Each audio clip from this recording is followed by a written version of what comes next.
Colors TV के most popular show Parineeti में आया है अब तक का सबसे बड़ा झटका। परी लौटी है, लेकिन उसके साथ लौटे हैं कई राज, एक बच्ची की सच्चाई और नीति की बर्बादी की उल्टी गिनती। परी की अचानक वापसी से पूरे बाजवा हाउस में भूचाल आ गया है। जिस परी को सबने मरा हुआ समझ लिया था, वो आज अपने पैरों पर चलकर घर लौट आई है।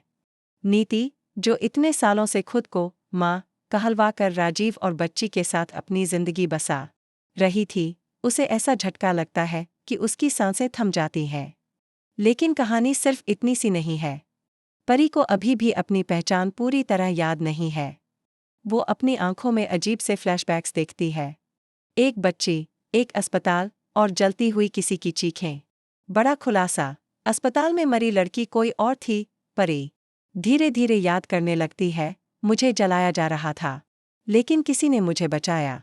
किसी और को मेरी जगह मार दिया गया। अब सामने आता है एक चौंकाने वाला राज। वो लड़की जो अस्पताल में मरी थी, वो परी नहीं थी, बल्कि नीति ने जानबूझकर उसे परी के कपड़े पहनाकर अस्पताल में भर्ती करवाया था ताकि दुनिया को लगे कि परी मर गई। नीति ने अपने प्लान में गुरविंदर को भी शामिल किया था।